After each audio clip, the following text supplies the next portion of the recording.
versículos 16 e 17. Quero compartilhar com vocês nesta noite sobre o tema Não me envergonho do Evangelho. É o tema que nós estamos trabalhando aqui na igreja no mês de novembro. Não me envergonho do Evangelho. Começamos domingo passado falando sobre não me envergonho do Evangelho, porque o Evangelho é o meu estilo de vida. O Evangelho não é um conteúdo, um livro, um objeto. O Evangelho se mistura com a minha vida, com o meu jeito de ser, com o meu jeito de viver. E hoje nós vamos falar não me envergonho do Evangelho, porque o Evangelho é o poder de Deus. E o que significa o Evangelho como poder de Deus para as nossas vidas? Romanos capítulo 1, versículos 16 e 17. Apenas esses dois versículos que eu quero compartilhar com vocês hoje à noite. Eles dizem assim: Pois não me envergonho do Evangelho, porque é o poder de Deus para a salvação de todo aquele que crê, primeiro do judeu e também do grego. Visto que a justiça de Deus se revela no Evangelho, de fé em fé, como está escrito, o justo viverá por fé. Expressão do versículo 16. Não me envergonho do Evangelho, porque o Evangelho é o poder de Deus para a salvação de todo aquele que crê. Vamos orar mais uma vez ao Senhor? Feche os seus olhos. Quero dar a você a primeira oportunidade de falar com Deus, no seu coração, nos seus pensamentos. Faça um pedido a Deus agora. Que Ele fale com você, que Ele ensine a palavra, que Ele ministre sobre a sua vida. E que a palavra de Deus fale claramente aos nossos corações hoje aqui.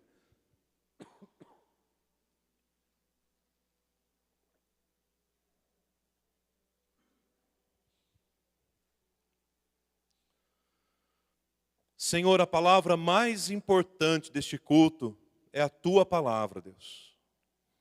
Que a Tua palavra fale, resplandeça, brilhe entre nós nesse momento. Use, ó Deus, a minha vida, como eu preciso do Senhor hoje aqui, Pai. Eu peço ao Senhor que me capacite, que me use, para levar, Deus, a palavra ao coração do Teu povo, da Tua igreja. Ó Deus, se porventura para algum de nós o Evangelho não tem sido poder do Senhor para a nossa vida, que hoje à noite isso se transforme, que hoje à noite o Teu Espírito mude, para que o Evangelho seja efetivamente o poder de Deus para a salvação daquele que crê. Te damos graças, ó Pai, te bendizemos, no nome santo, glorioso e bendito de Jesus. Amém e amém, Senhor. Queridos, há um autor americano muito conhecido, escreve diversos livros muito bons, muito interessantes. E um dos livros que ele escreve tem como título Sexo, Dinheiro e Poder. O nome desse autor é Richard Foster, que tem uma série de livros sobre vida cristã, dentre outros temas, dentre outros títulos. E nesse, especificamente, o título é Sexo, Dinheiro e Poder. O que será que Richard Foster achou de importante, de relevante, de necessário para trabalhar com essas três ênfases? A tese do seu livro, o assunto do seu livro, basicamente é afirmar que esse tripé, que essas três áreas da vida são capazes de derrubar impérios, são capazes de derrubar reinos, são capazes de derrubar governos, são capazes de derrubar poderes, são capazes de derrubar igrejas, são capazes de derrubar pastores e são capazes também de derrubar crentes em Jesus, discípulos em Jesus. Três áreas em que o ser humano se fragiliza por demais: a área da sexualidade, a área do dinheiro e a área do poder. Agora, em determinado momento do livro, ele pergunta para o leitor qual das três áreas o leitor acredita que é a mais perigosa. Se você pudesse responder, ou melhor, respondendo para você mesmo hoje à noite, qual dessas três áreas aí no seu coração você acha que é a mais perigosa? Aquela que mais pode, de fato, derrubar homens, impérios, reinos e discípulos. Talvez por alguma por alguma propensão pecaminosa do nosso coração, nós olhemos para alguma delas com um pouco mais de atenção, com um pouco mais de cuidado. Porém, Richard Foster defende no seu livro que mais perigoso do que a sexualidade e mais perigoso do que o dinheiro é o poder. Ele diz que a área mais perigosa das três, sobre a qual o ser humano precisa estar ainda mais atento, mais vigilante, mais cuidadoso, é a área do poder. Mesmo porque o poder pode levar a pessoa a cair na área da sexualidade. O poder pode levar a pessoa a cair na área do dinheiro. O poder pode levar a pessoa a cair em tantas outras áreas da sua vida. Houve no Brasil, nas décadas de 80 e 90, um pregador que era conhecido em todo o território nacional, pregava em todos os cantos do Brasil, e onde ele pregava, reuniam multidões em redor dele para ouvi-lo, autor de diversos livros, um homem que marcou profundamente gerações, mas um dia ele caiu em pecado. Um dia ele caiu no pecado da sexualidade, um dia ele cometeu um adultério, e junto com ele caiu todo aquele ministério tão relevante que ele carregava ao longo dos anos. Passados alguns meses dessa tragédia, ele concedeu uma entrevista a um jornalista.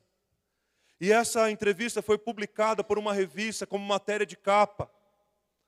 E o repórter então perguntou para ele no que ele acreditava que de fato o havia derrubado. E ele declarou com toda a convicção que aquilo que havia o derrubado seguramente não fora a sexualidade. Quando ele chegou a cair no pecado da sexualidade, era porque o pecado do poder já tinha dominado o seu coração há muito tempo. E porque ele acreditou que tinha poder, ele acreditou que poderia fazer aquilo que quisesse. Porque acreditou que tinha poder, ele acreditou que poderia fazer qualquer coisa, encarar qualquer desafio, flertar com qualquer possibilidade de desagradar a Deus. O poder é algo que pode derrubar completamente o homem, o ser humano, do seu pedestal. A sede pelo poder, a ânsia pelo poder, o desejo pelo poder, pode fazer cair qualquer um que não for vigilante e que não clame todos os dias humildemente ao Senhor, que mantenha-o fiel nos seus caminhos. O nosso assunto hoje aqui, queridos, é poder. Mas não estamos falando do poder humano. Não estamos falando do poder que está associado à soberba humana. Aquele desejo instintivo de querer sempre mais, de alcançar sempre mais. Estamos falando do poder, mas o poder de Deus. O poder de Deus que tem autoridade sobre todo tipo de poder humano. A palavra de Deus descreve o poder criador de Deus. Foi Ele quem criou todas as coisas. A palavra de Deus descreve o poder revelador de Deus, porque a palavra de Deus é poder. A palavra de Deus revela o poder do Senhor nas suas obras, nos seus sinais, nas suas curas, nos seus milagres. Coisas que só o poder de Deus pode realizar. Quando chegamos no limite humano, quando chegamos no máximo da nossa força, quando chegamos no máximo daquilo que podemos considerar como normal e aceitável, aí o poder de Deus se manifesta e o milagre acontece. De certa forma, queridos, o milagre é tudo aquilo de outro mundo que acontece no nosso mundo. Porque de alguma forma o poder de Deus se manifestou especialmente aqui. E o texto que lemos nesta noite em Romanos capítulo 1 está falando clara e objetivamente sobre o poder de Deus. Não me envergonho do Evangelho, porque o Evangelho é o poder de Deus para a salvação de todo aquele que crê. Deixa eu fazer algumas considerações importantes para vocês sobre esse texto, antes de fazer algumas aplicações. Esse texto é importante sobre diversos pontos de vista, mas eu quero mencionar alguns deles aqui. Primeiro, Romanos capítulo 1, versículos 16 e 17, é importante considerando a própria história da revelação e da inspiração bíblica. Porque se você olhar no final do versículo 17, queridos, há uma expressão, o justo viverá por fé, que foi retirada de um livro do Antigo Testamento, do profeta Abacuque, capítulo 2, versículo 4. Então esse texto tem uma importância bíblica, porque não apenas aqui no capítulo 1, mas em vários textos de Romanos. Hoje mesmo o irmão leu aqui de manhã um texto de Romanos 10, que há um recorte do profeta Joel e assim por diante. Paulo se mostra um grande leitor, um grande conhecedor da lei e dos profetas. Um homem que tinha um profundo conhecimento e porque tinha esse profundo conhecimento, faz uso desse conhecimento para escrever para os discípulos de Jesus. Então a primeira importância é essa. Paulo vai lá no Antigo Testamento, recorta uma expressão do profeta Abacuque, vem aqui na carta aos Romanos e cola essa expressão aqui para relembrar a igreja que a única maneira pela qual o justo vive é pela fé. Além de ter uma importância bíblica, esse texto também tem uma importância histórica, que eu mencionei aqui há 2 domingos atrás. Porque foi num dia em que um monge de influência da teologia de Santo Agostinho estava lendo a epístola de Paulo aos Romanos, e lendo logo no capítulo 1, quando ele chegou no versículo 17, ele descobriu ali na sua Bíblia, no bom latim que a Bíblia estava traduzida, ele encontrou a expressão, o justo viverá pela fé. Eu estou falando de Martinho Lutero. E ele descobriu que a igreja naqueles dias estava andando exatamente na contramão daquilo que o versículo dizia. O justo vive pela fé, mas a igreja estava vivendo pelas obras. A igreja estava vivendo pelas indulgências. A igreja estava vivendo por outras práticas que nem de perto respiravam a fé cristã. Foi então que o Espírito de Deus tocou no coração daquele homem de tal forma que ele foi movido a colocá-la nas portas da Catedral de Wittenberg as suas 95 teses, e a sua contribuição foi além disso. Ele pegou o texto que estava no latim, uma língua que as pessoas praticamente não conheciam, tinham dificuldades de entender, e traduziu o texto para o alemão. E quando ele colocou Romanos 1,17 na mão do povo alemão, foi como que as vendas caíssem dos olhos das pessoas. E lendo a palavra de Deus, elas puderam compreender pelo Espírito que o justo vive mesmo é pela fé. Então, além desse texto ter uma importância bíblica, esse texto tem uma importância histórica muito grande. Dentre tantos textos que poderiam eclodir o movimento da Reforma Protestante, foi justamente Romanos 1,17. Então, uma importância bíblica, uma importância histórica, mas há também uma importância salvífica. Alguns comentaristas chamam Romanos de o 5º evangelho. Temos os 4 evangelhos, Mateus, Marcos, Lucas e João. E qual que é a ênfase dos 4 evangelhos? Apresentar Jesus, apresentar a salvação, trazer a salvação de Deus ao alcance das pessoas. E Romanos é chamado de o 5º evangelho, porque ele anuncia o evangelho de forma tão contundente, tão eloquente, tão poderosa, que não tem como a pessoa ler a epístola aos Romanos e chegar ao final dela e não se convencer da obra de salvação que Deus realizou na pessoa de Jesus.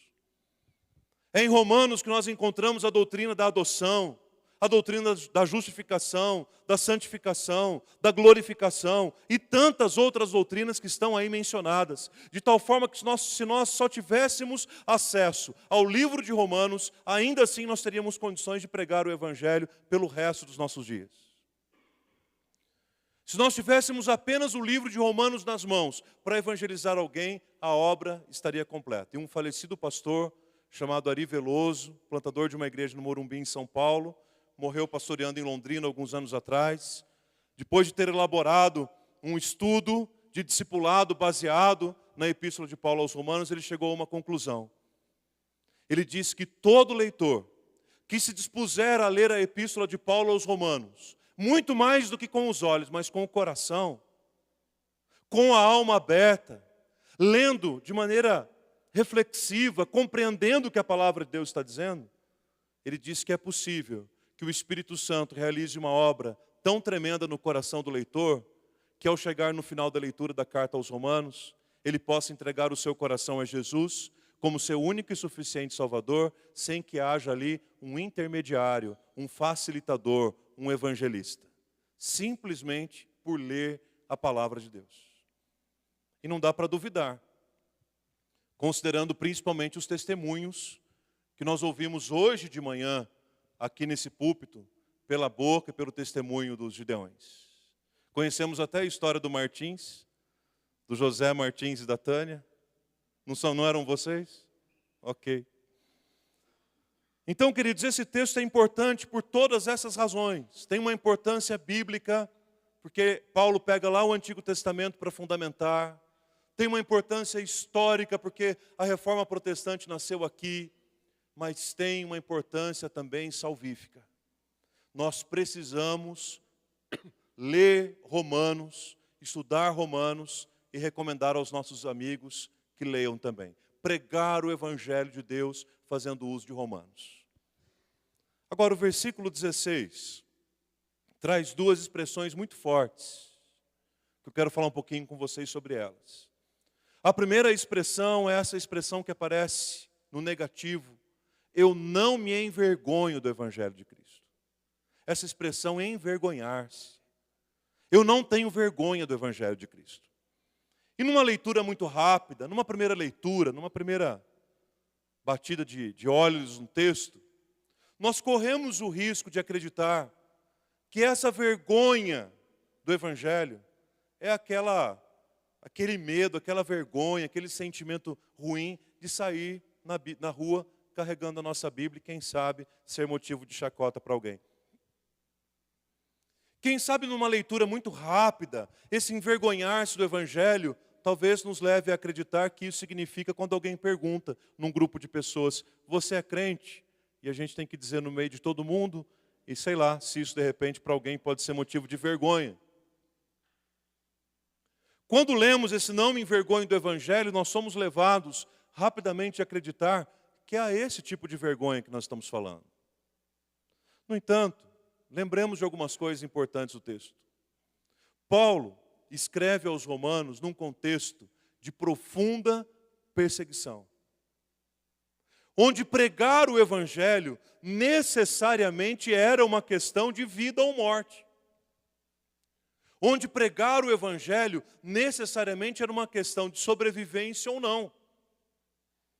Aliás, quando Paulo escreveu essa carta, muitos cristãos já estavam presos, outros já tinham sido decapitados, outros já tinham sido cerrados ao meio, outros estavam sofrendo pressões, outros estavam escondidos em grutas e cavernas para adorar a Deus.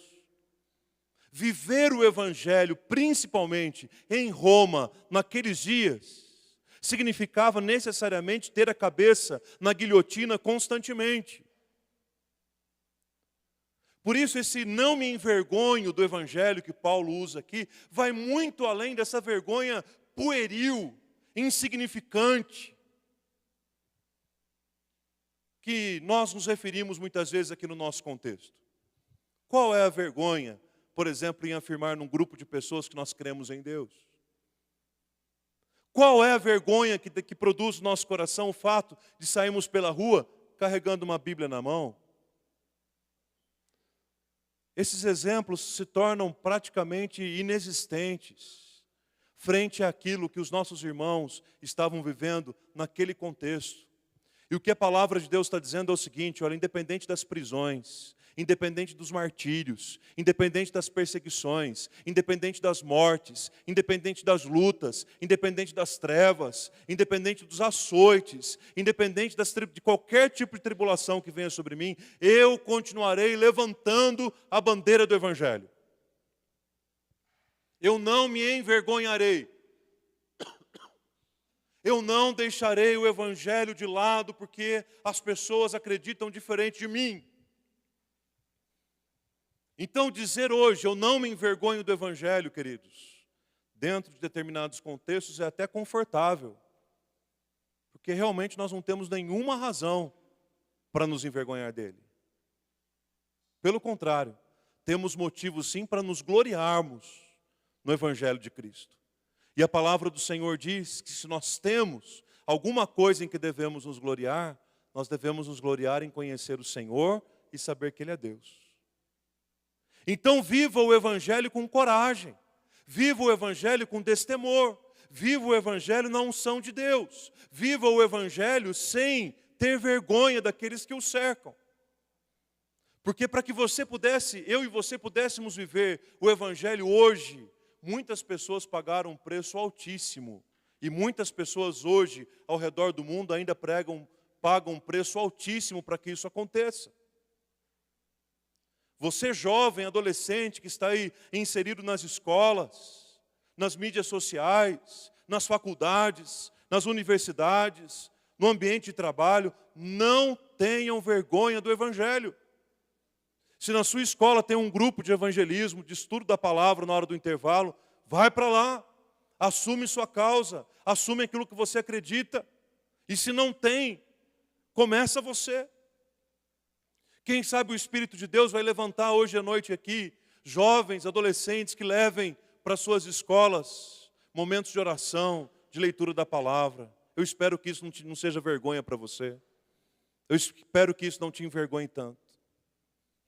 Quem sabe Deus pode levantar hoje entre nós aqui, cristãos com mais audácia de viver no dia a dia sem ter do que se envergonhar.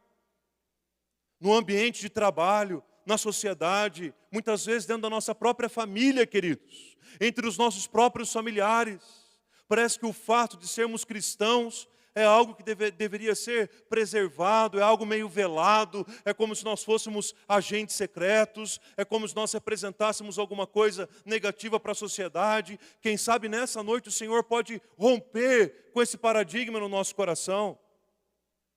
Quem sabe o Senhor hoje à noite aqui nesse templo pode colocar no nosso coração uma unção de ousadia, de autoridade, para não apenas afirmarmos que não nos envergonhamos do Evangelho, mas que as nossas atitudes concretas de fato demonstrem que não nos envergonhamos dele.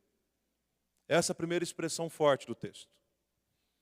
A segunda expressão muito forte do texto é a expressão poder. Poder. Poder de Deus. Existem pelo menos 3 palavras no Novo Testamento, que, como já explicamos para vocês em outros momentos, foi escrito na língua grega. Existem pelo menos 3 palavras que se traduzem por poder. A primeira delas é a palavra tronos, que é normalmente quando aparece poder lá no contexto do Apocalipse. A ele seja o poder, etc. A palavra na língua original é a palavra tronos, poder. Uma outra palavra que se traduz por poder é a palavra exousia, que é traduzida também por autoridade. E essa expressão, poder como exousia, nós encontramos lá em Atos, capítulo 1, versículo 8, que diz assim: mas recebereis exousia, recebereis poder. Não é tronos. Tronos é o poder de glorificação a Deus. Mas recebereis poder, autoridade, ao descer sobre vós o Espírito Santo, e sereis testemunhas. A terceira palavra que se traduz por poder no Novo Testamento é a palavra dínamos. Dínamos. E é justamente essa palavra que Paulo usa em Romanos 1,16. Não me envergonho do Evangelho, porque o Evangelho é o dínamos de Deus. E o que significa esse dínamos de Deus? Esse dínamos de Deus tem basicamente 2 significados. Primeiro, esse dínamos de Deus, esse dínamos é a raiz da palavra que nós conhecemos como dinamite. Dínamos é a raiz da palavra que nós conhecemos como dinamite. E você sabe qual é a função do dinamite. Você sabe para que o dinamite é utilizado. Ele é utilizado para explosões. Ele tem uma força de impacto muito grande, que ele é capaz, dependendo da quantidade que ele for utilizado, ele é capaz de destruir regiões inteiras.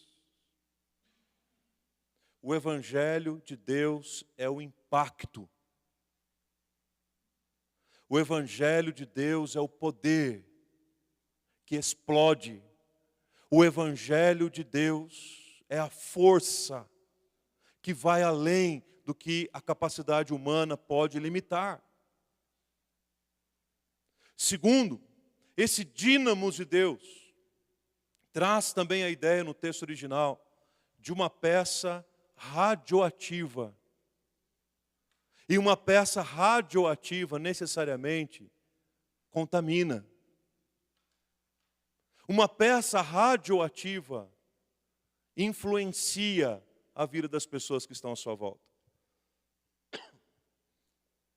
Se nós, por exemplo, estivermos num quarto muito pequeno, todo fechado, com uma peça radioativa ali, é muito provável que saiamos dali contagiados ou contaminados pela radioatividade daquela peça. Esse exemplo da radioatividade é bem claro quando a gente vai fazer um exame de raio-x, por exemplo. Onde o operador do raio-x ele tem um lugar específico onde ele fica, para ele não ficar exposto à radioatividade daquele exame. Porque não tem como estar no mesmo ambiente onde há algo radioativo, sem que aquilo, de alguma maneira, contamine a minha vida, toque a minha vida, mexa com a minha vida. Vocês estão entendendo por que é que o Evangelho é o poder de Deus? O Evangelho é o poder de Deus, queridos. É o dínamo de Deus. Porque onde quer que o Evangelho seja exposto, seja pregado pela boca de alguém, ou seja vivido pelo testemunho fiel de um discípulo, não tem quem esteja próximo ao Evangelho que não saia dali contaminado, influenciado, impactado, tocado de alguma forma, transformado. Porque o Evangelho por si só promove esse efeito. Mas pastor, o que eu posso fazer para dar uma ajudinha para o Evangelho? O que eu posso fazer para, quem sabe, tornar essa radioatividade mais efetiva? Meu irmão e minha irmã, o Evangelho faz por si só. Abra a boca, fale do Evangelho, e ele naturalmente vai influenciar as pessoas que estão à sua volta. Uma vez conversando com uma irmã, numa igreja em que fui pastor, ela estava contando de um período em que ela não conhecia Jesus. Ela estava desesperada, uma menininha no colo, que hoje já é mãe também. Seu casamento por um fio. Ela já havia desanimado de tudo e já estava pensando em pôr fim à sua vida. Foi aí que ela saiu do seu apartamento, um pequeno condomínio, e desceu e sentou na área social, num banco. E ela percebeu que num banco ao lado tinham duas mulheres conversando. E ela sentou num banco próximo e ficou ali, apoiando sua cabeça com as mãos, pensando o que fazer da vida, pensando como seria. Enquanto ela estava ali, o marido passou atrás com algumas bolsas, algumas malas, dizendo que nunca mais pisaria naquela casa e foi embora. E aquela moça ali sentada, abatida, angustiada, sem esperança. De repente ela começou a ouvir o que aquelas duas mulheres estavam conversando. E ela entendeu que uma estava pregando o Evangelho para a outra. Uma estava evangelizando a outra. Uma estava falando do amor de Deus para a outra. E ela ficou ali ouvindo atentamente aquilo. E o Espírito Santo foi falando ao seu coração. E a palavra de Deus foi trabalhando na sua vida. E até a última vez que falei com essa irmã, um casal com quem eu tenho amizade até hoje, depois ela veio se casar novamente. Até hoje, a notícia que temos é que a moça que estava no banco conversando não se converteu até hoje. Mas quando a conversa terminou, essa irmã, naquele desespero, levantou-se, foi até o banco das duas e disse: desculpe, eu não tive como não ouvir a conversa de vocês. Eu quero aceitar Jesus como meu Senhor e o meu Salvador. Essa mulher casou-se novamente, teve mais 2 filhas, criou a que era bebezinha, trabalhou comigo em liderança há muito tempo junto com o marido e hoje são amigos. Porque ela ouviu o Evangelho sendo pregado próximo dela. E a radioatividade do Evangelho tocou o coração dessa mulher e fez dela uma nova criatura em Jesus. O Evangelho por si só se basta. A única tarefa que a gente tem não é a tarefa de enfeitarmos o Evangelho para que ele pareça mais agradável para as pessoas. Não é colocarmos uma maquiagenzinha no Evangelho para o mundo não se assustar. O papel que nós temos não é de agregar valores culturais e humanos ao Evangelho. O único papel que Deus nos deu é prega o Evangelho. Viva o Evangelho. Porque isso vai contagiar as pessoas que estiverem à sua volta. Porque o Evangelho é o dínamos de Deus. É o poder de Deus para a salvação de todo aquele que crê. Eu não tenho dúvidas, queridos, de que essa radioatividade do Evangelho de alguma forma transformou Roma naqueles dias. Porque Paulo declara nas outras cartas que até mesmo as prisões, o cárcere, fez com que ele pregasse o Evangelho para inúmeras pessoas. Os soldados que se revezavam para mantê-lo ali no cárcere, ele pregava o Evangelho para cada uma dessas pessoas. E quando ele escreve a carta aos Filipenses, estando em Roma, quando ele escreve a carta a Roma, ele está em outro lugar. Mas quando ele escreve aos Filipenses, ele está em Roma, na prisão. E nas despedidas finais da carta que ele escreve aos Filipenses, ele diz assim para o povo: olha, gente, estou com muita saudade de vocês, manda um abraço para todo mundo aí. E os discípulos de Jesus que vivem aqui em Roma também estão mandando abraços para vocês. Especialmente os santos da casa de César.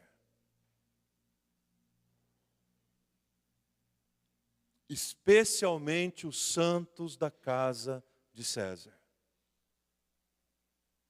Ora, se é possível ser santo na casa de César, é possível ser santo e influenciar pelo Evangelho em qualquer outro contexto onde Deus nos colocar. Se você conhece um pouquinho da história do Império Romano, você sabe o que eu estou dizendo. Porque aquele homem entendeu que mesmo estando ali encarcerado, o Evangelho é o poder de Deus que contagia, que contamina as pessoas que estão à sua volta. E na casa de César não foi diferente. Glorificado seja o nome do Senhor por isso. O Evangelho definitivamente é poder de Deus para a salvação. Não é poder de Deus da varinha mágica, que sai lançando cura, prosperidade, isso, aquilo, como se o Evangelho fosse uma varinha mágica. Não acredite nessa pregação quando você ouvir. O texto é claro em dizer: o Evangelho é poder de Deus para a salvação daquele que crê em Jesus. Nós estamos falando de salvação. E só tem poder para salvar